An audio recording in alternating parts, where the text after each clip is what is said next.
RTD Live Talk, Detroit's number one YouTube talk show. Excited to be back for a Monday edition. And I'm curious to find out your topic, your voice. Make sure you guys feel free to communicate with me, man. Let me know what's going on in your world, as well as what other subject matters worthy of touching on. I got a few articles I want to share with you here in regards to the stock market illusion and how, unfortunately, man, like people never seem to learn from history, and they always think that this time is going to be different. But I'm going to share with you some things that I hope can convince you if you are not already convinced. But if you've already been a part of the community, then you know what time it is and where we're at and what's coming in the future. So looking forward to having a good time this early evening. And so with that being the case, let me check in via chat. Feel free to let me know where you're watching from. Any new viewers, definitely make sure your presence is felt in the chat. And then when the phone line's open, give me a call, 313-462-0027. Would love to acknowledge your presence. And thank you for taking time to join us. And so let me dive in right away and get to the nitty gritty of what's going on here. So before I do that, let me do a little house cleaning on my side here. Want to make sure everyone is aware of where to go and how to stay in tune. So rethinkingthedollar.com is the home base. Go there and get the latest and updates, articles, news, you name it. It's all on the rethinkingthedollar.com. So check in there daily. Make it your number one news source and you'll always be informed. And then also, just this week, we want to have our off-air hangout. So for those that are interested, feel free to become a Patreon member and hang out with us off-air and just have some real talk, unfiltered. Feel free to do that. Become a member of the Patreon gang. And then also, the primary medium of exchange to communicate throughout the day happens to be the Discord. So if you click the social media tab beneath this video here, here's all the links here. Go to the Discord page as well as Telegram. Make sure you guys connect with us on Telegram as well. And you can share articles, videos, whoever your favorite content creators are, feel free to share. We love to stay up to date. So do that, please. And that's how I grab a lot of these articles that I share throughout this live stream here. And then also here's a little link here, what it looks like so far. There's 187 members in the Discord community. So come over there and join us and connect with us throughout the day. All right. So let me dive right into it. Several subjects, but yet the very first one that I want to touch on happens to be about, of course, the Treasury, Janet Yellen. So she's coming out she's coming out swinging right away. And our primary focus, according to what we're being told, and there's, she's going to have a G7 meeting. I think it's a G20, a G7 meeting coming up. And she has 5 or 6 different criteria she's going to be touching on. And one of the many happen to be climate change, as well as this global minimum tax rate. Ultimately, it's many things happening on one front, so I can dive into that. But I'd encourage you guys to stay tuned in with this, because ultimately all this is it's designed to stall flight away from the dollar. And so, of course, de-dollarization, the nations realize that the Federal Reserve note has been weaponized. Every central bank has only one option, which is to increase the reserves, and governments has only one option, to borrow. And to this whole reset is complete. But what's interesting about this whole corporate taxation thing is the fact that in prior history, I think Obama did one as well. And what it ultimately leads to is productive nations, productive individuals that are, business starters, business creators. They flee. You go looking for the cheapest, most affordable way to run a business without having to be taxed excessively on top of everything that else comes with running a business. And so by Biden and the Yellen administration looking to make it a global minimum tax rate, that's only because of several reasons. A, we have the world reserve currency, and every nation that any corporation would run to, they're still going to be operating inside of the Federal Reserve System, dollar, aka dollar. And so the only reason they will leave is to save themselves funds or save themselves taxation. And so the goal is, if all the nations that they will flee to are at the same rate, there's nowhere to run. There's nowhere to hide. You're still trapped. So you can stay in the U.S. You can go to somewhere in Asia. You can go to the Middle East. You can go wherever. You're still going to be paying the same amount of taxes on the surface. And so that's one thing that they're trying to do. But yet it's ultimately to try to make sure nations still use the dollar, and that it still doesn't escalate the flight away from the dollar, as well as a couple other things here. But this article here shines more light as to what some of the primary subject matter is. But, take it for what it's worth. The goal is to make sure that they stall nations leaving the dollar, as well as corporations fleeing the U.S., further hindering the whole idea of a recovery. Like if you have a lot of companies closing office, shutting down warehouses, fleeing to other nations to save themselves some funds, it's going to mean massive layoffs. And so that's another thing they're trying to do. But the free market will always win. Corporations will find a way around it.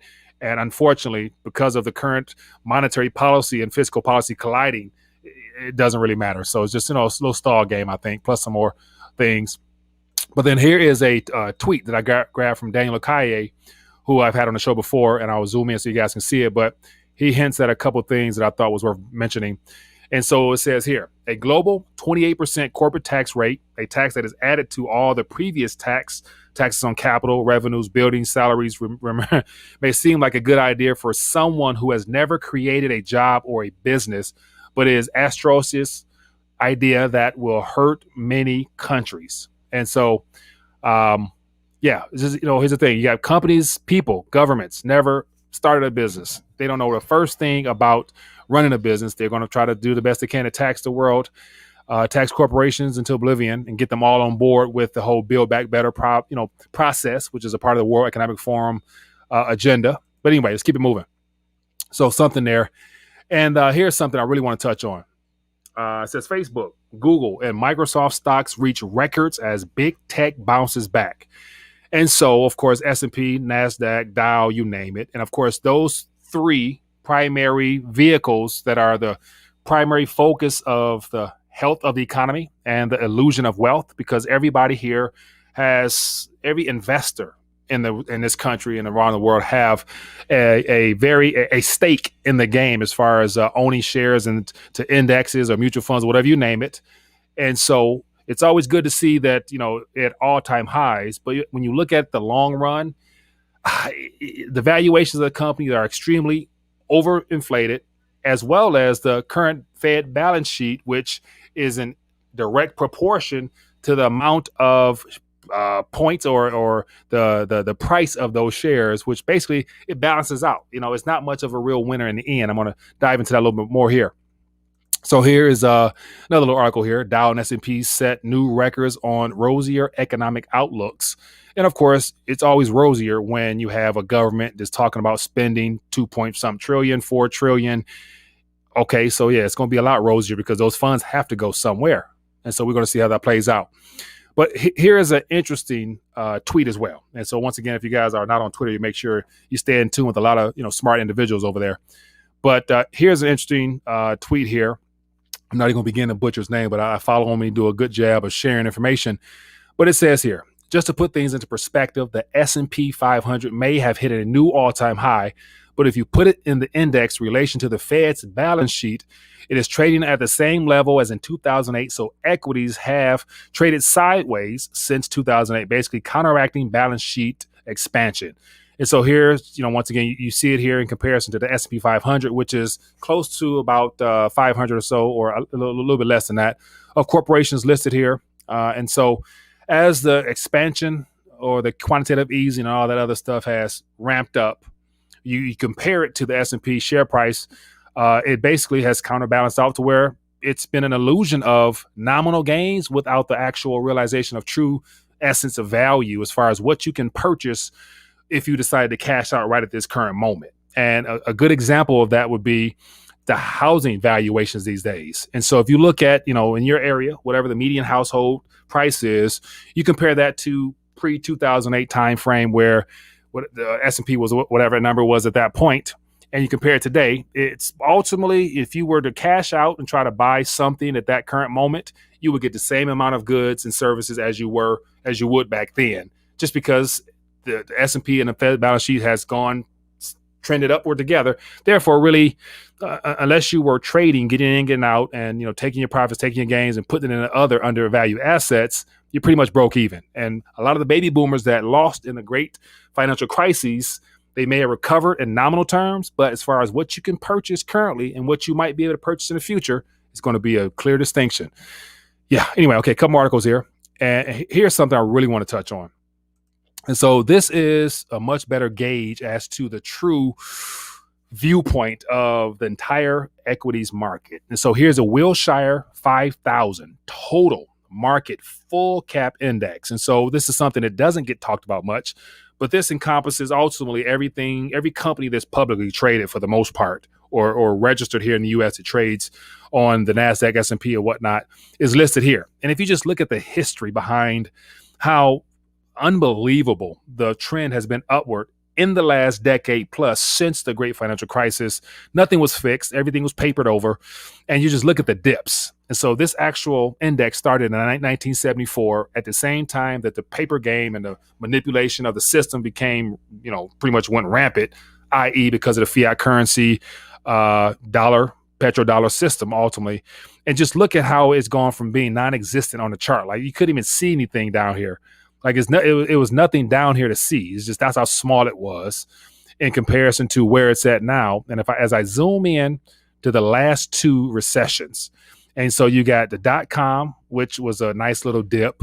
You got the great financial crisis, which was a much greater dip. Each one of these dips here I'm referring to are this cap index is this ultimate measurement of what we call the equity stock market investing game here.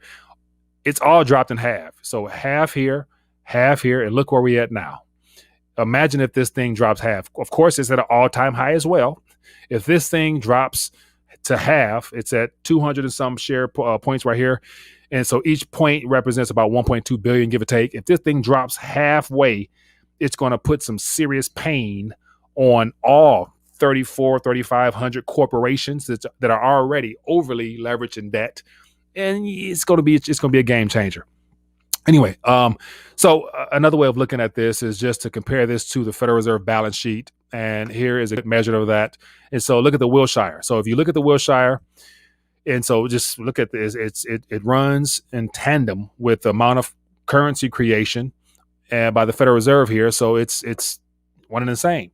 And of course, it can't go up forever. Whatever goes up must come down. And unfortunately, I feel for those that are thinking that this is a true valuation of i.e. the wealth concept, but it's going to tank at some point. All right, so keep it moving. All right, here's something here.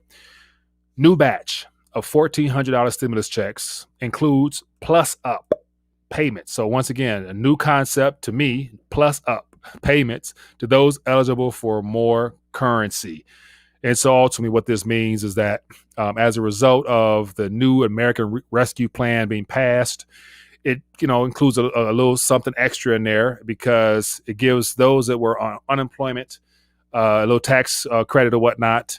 And so it gives additional stimulus or additional cash on top of those that are already expecting the base $1,400 stimulus check. So we got Social Security individuals get a little bit something extra, as well as a couple other things here criteria-wise. But basically, those individuals, a small portion, I'm assuming, get a little bit something extra on top. So I just thought this was interesting because I never heard of, plus payments, but nowadays anything goes. And then here, new monthly stimulus checks for families may be delayed, the IRS says. So ultimately, as a part of this recent 1.9 relief package, $3,600 per child was supposed to be given out monthly this year. And so it looks like they're going to be stalling that for a while. Not sure why, but it says the money is part of a temporary expansion of the child tax credit that is expected to help cut the number of U.S. children living in poverty by more than half. So this tax credit is supposed to help people, I guess, out of poverty. But once again, I'd assume a lot of that funds parents will probably go spend on some type of, things for themselves, not really trying to preserve their posterity moving forward. Anyway, just something worth mentioning. Then here's another one here. And I'm going to stop ranting and open up the phone lines. But it says homeowners behind on their mortgages could get a reprieve on any foreclosures until 2022. So you think about this. Basically, those that have not been able to or have chosen to not pay because they recognize the times, knowing that at this current moment, due to the restructuring of our monetary system, everything included, every so-called debt instrument, debt payment will be reneged upon. People are deciding to, hey, I'm not going to pay my mortgage. I'm not going to do anything. I'm not going to pay my landlord. I'm just going to live for free. And it's stuff like this that gives people the incentive to, hey, why be honest and upfront when you can just do what the government incentivizes you to do, which is to be, a little bit lax on your payments. So expect this to continue to further government expansion and stimulus and all types of things. But ultimately what this is referring to here is that the Consumer Financial Protection Bureau They want to put some safeguards in place to ensure millions of families aren't foreclosed on in the future. It says about 2.5 million homeowners are still enrolled in some of the forbearance programs. And it says here, yet, even with these programs in place, about 5% of homeowners are currently delinquent on their mortgages. So 5% of the country are behind and more than likely not able to make good on that. So what it would do, it says the temporary emergency pre-foreclosure review period would essentially block mortgage servicers from starting the foreclosure process until after December 31st, 2021. So anyone who's behind would get the rest of this year to basically do what they do best, whatever that might be. Some people actually need it, but I'd imagine at this point, a lot of people are deciding to just, abuse or take advantage of the system as it's giving people options. So expect this to be rolled into the 2022. And of course, there's no solution at that point either. So game over, unfortunately. But anyway, that's enough of my little rant. I want to hear from you guys. Let's talk. Phone lines are open, man. I want to hear from you. Give me a call. Let's talk about whatever's on your mind or whatever else is out there that I did not cover. And of course, one thing I want to mention when it comes to what's getting the most attention, you can't help but notice the equities market is on a boom. And then, of course, we have the crypto market, which is also doing some things as well. And so I'm sure a lot of people are extremely happy with that. But let me actually put this up here. So as of now, you can't, I assume some people probably feel they can't go wrong. But at some point, all this green is going to continue to go up because when you got trillions being promised to be brought to the system, it's going to go somewhere. And so it's going to go into stuff like this. But if you've been on inside, you should be good to go. All right. Hello, caller. Which name are you calling from? Mike, it's low blood pressure. Corpus Christi. How's it going? LBP, doing good, man. What's up with you, boss? Hey, not much. It's just describing me. You said that all the kids that get all that money, have a new house and don't pay for it. Man, that's my playbook, Mike. So, yeah, I made sure I was thinking of all that process because I remember people calling before saying that, hey, Mike, I'm not paying my mortgage, man. I'm going to see what the bank going to do. And I forgot who it was out in Washington, I think. So if you're listening, call in, let us know what's going on. But that's how the game is being positioned. So, hey, do what you do, man. But yeah, so you're getting the stimulus for the kids. You got your new crib. Hey. Hey, man. Hey, Kamala Cash is paying for it all, Mike. You got to jump on this bandwagon. Yeah, you're not the only one, I'm sure, man. Hey, get that little place in the woods somewhere. You can, just buy. Don't even get a little place. Get a big, what do you call it?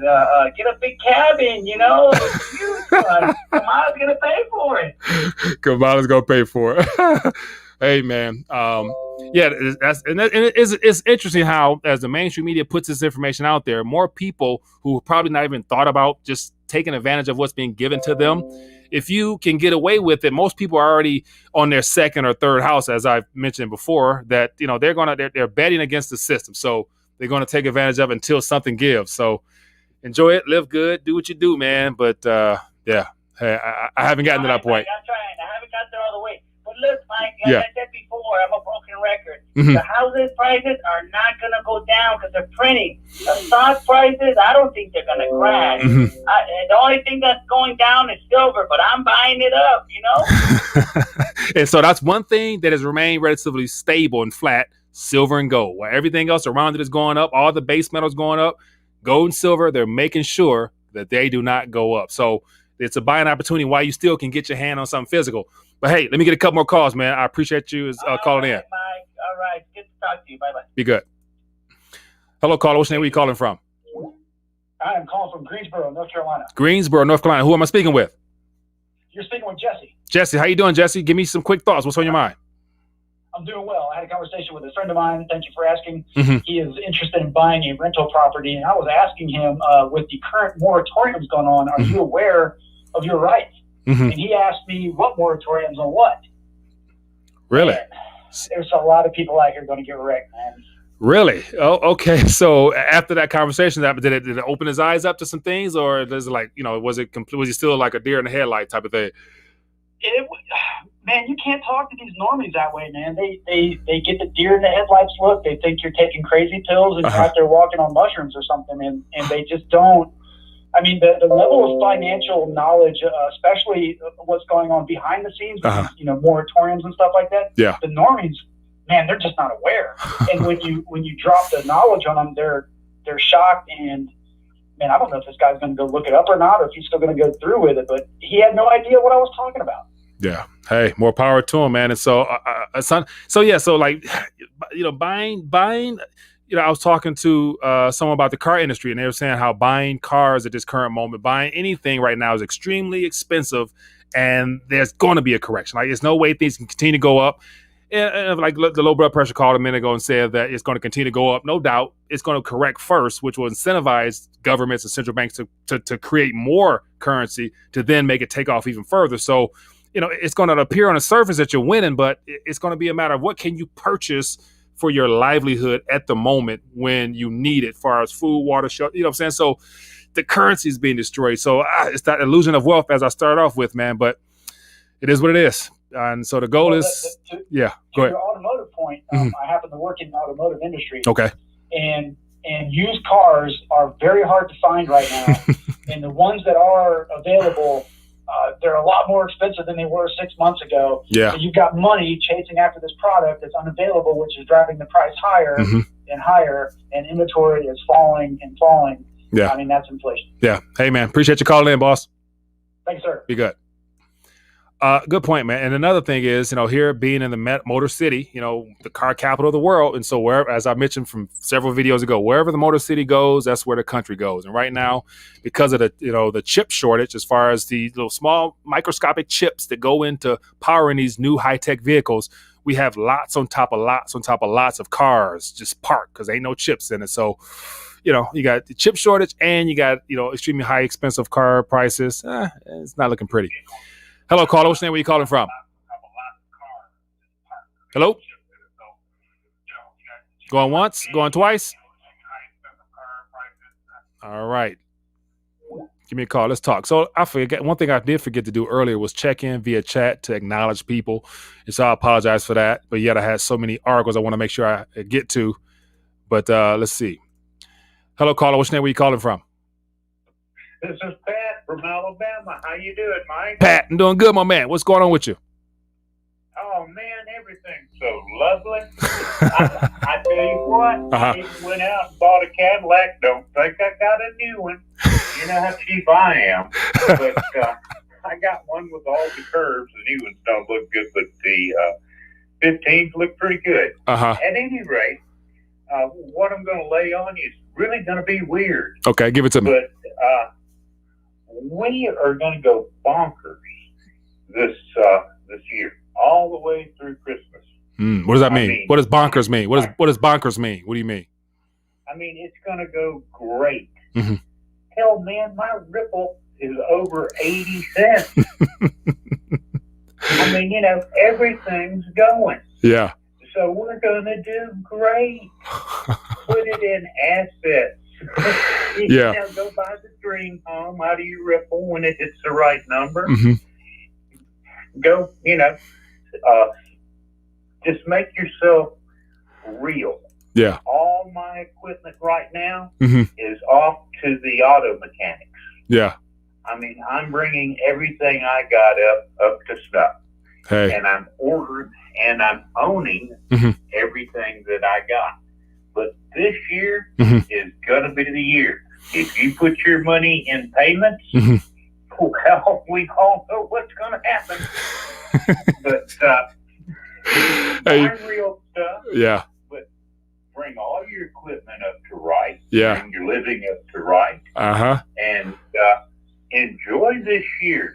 Spend that money this year, but spend it wisely. Hey. Pat, appreciate you, man. Let me get a couple more calls there. Thank you for sharing your thoughts, though. Right. Congrats on your XRP gains. All right. Bye. Oh, man. Good stuff, man. Yeah, give me a call, man. Curious to hear what you guys think. Any subject matter is good with us. Let's go. So what I was thinking about was the fact that everything is going to go up. And so everything's going to go up nominally, but yet it's going to come down to the supply chain, which has already been disrupted with food, groceries, all the things you need. That's when it's going to become problematic at some point. Hello, caller. What's your name? Where you calling from? All righty. So let's talk. Give me a call and we can make it work. All right. So let me see here. Check in with the chat real quick. And then let me see. We got Ed Hammond from Columbus. How you doing, Ed? Appreciate you for tuning in. Does anyone know about the 403B plans? Yeah.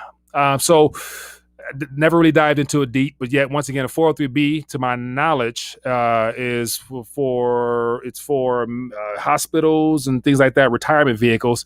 If I'm not mistaken, let me know in the chat. But once again, not financial advice, but they're all future promises to pay. And when you have a government and a central bank that's bent on reaching into the future to grab future prosperity and bring it into today to save the economy, whatever it is you set aside for your retirement. So imagine whatever your magic number is to live comfortably, live happy thereafter, like, our grandparents were, told to do. I think it used to be, 200,000 would have been good if you were 1980s or so, would have, compound interest, invested in things, earning some things. But now, I did a video a couple years ago about how $1 million, if you had $1 million right now, based upon, living in a negative interest rate environment, you're losing out. So all those future promises to pay in an environment where the currency has been weaponized, meaning they're throwing currency at anything to keep this ship from sinking, I wouldn't have too much confidence in that is what I'm getting at. So that's just me. Anyway, but let me know what's going on here. Gene, appreciate you for tuning in, my friend. So DD Prepper says, liquidated my 403B back in 2016. Best move I ever made. Yeah, and that's where I think the underlying issue, which I'm going to dive into more in the future, is going to be the lack of financial literacy. And I'll dive into that more after this call. Hello, caller. What's your name? Where you calling from? Hey, how's it going, Mike? Doing well. Who am I speaking with? Good. Just DD Prepper. DD Prepper. How you doing, man? I got just read a comment to that 403B thing. Yeah. Everyone should kind of think to themselves: do I want a future promise, or can I take that money that I'm dumping every month and reinvest it in myself? Which is the what? That is your instant return on investment. Is investing it back into your homestead, back into your health, back into dry goods, back into tangible assets. That's instant return on investment. Take that money instead of putting it in your 403B, put it back to yourself. Yeah. Pay yourself. Hey, I like that idea, man. I like that idea. Yeah. Thank you for calling and sharing that. Appreciate it. Bye. Hey, keep it up. Thanks. I will. Be good. Yeah, good stuff, man. I appreciate that call. So here is something here worth sharing. This is from John on Facebook. And so it's quite lengthy. So hopefully you guys can get a chance. But once again, this is all, not financial advice. This is just, as I call it, edutainment, trying to entertain as well as educate on the side. It says teachers, nurses, and nonprofit employees are most vulnerable to this huge scheming operation. Their 403B plans not covered under the ERISA law. 71% of those enrolled in 401ks think there are no fees. Nearly 90 million Americans participate in 401k plans. Only 75 million Americans own a home. 403B, 9% in the first year expense alone. Nonprofit employees, nurses, and teachers 401k, 17 different fees and additional costs. That could cost up to 3.17% a year. So, man, John, I appreciate you for, shining the light on that information. So I've done videos in the past talking more in depth about the fees, the hidden fees that are no longer as hidden because a lot of people have opened up and got their little returns in the mail, their little financial statements. And, you get a chance to see the numbers and you realize that over time, more and more is being taken out for the algorithms, and the automated services to take care of you. Because remember, all of those mutual fund packages, what is it, whatever 401b, 401k, whatever it is, it's usually in some mutual fund type of situation that's, pre-populated in, 2055, whatever. Those things are ran by computers. And unless you are a high net worth individual, you actually have a person with eyes on your account that's actually to manage it daily, you're part of an algorithm program. So, if it trades based upon the market valuations and all that other stuff to where, it's just, yeah, I like the idea that, back to my point earlier about financial literacy and monetary literacy. Financial literacy is ultimately, information based upon what you will do with your currency once it's earned. So ultimately, once you work, you get your paycheck, then you do something with it. You spend it, you save it, you invest it, or whatever. Monetary literacy to me is where before you even get to understanding your finances on how to balance a checkbook, all that stuff like that we were never taught in school, monetary literacy is simply like, what is a dollar? And how does a currency work? How does a monetary system work? What's central banking? What's, how does the Federal Reserve, called federal, it's not a part of the government. There are no reserves. How are they continue to create reserves to provide liquidity for a system that's failing? Like, that type of stuff where you start asking these questions, and that's monetary literacy. And that's where it's like, if people knew, I think it was Henry Ford, if people knew, what was it? Henry Ford's quote, I can't think of it, but if people knew how whatever the banking system was, they'd be in the streets, tomorrow or something like that. But anyway, James, I like that thought there. It says, Mike, debt free is the way to be. Good point. Then also, you got some people who might disagree with that, like the Robert Kiyosaki's, who say, debt is your friend. Take out as much debt as you can, put it to work for you, and use the gains off that to take care of your lifestyle. Hello, caller. What's your name? Where you calling from? Yeah, this is Lance calling from Austin. Lance from Austin. How you doing, Lance? What's on your mind, my friend? I'm doing good. I was wondering what's your thoughts on the hitting inflation in the stores. You know how they say one price, but when you really go to the checkout, it's a whole lot higher than what it really is. So we talk about the shelf price is different than when you go check out. Yeah, so like the shelf price, say, for some vegetables it'll be 88 cents. But in reality, when you go to the checkout, it's really around, $1.50.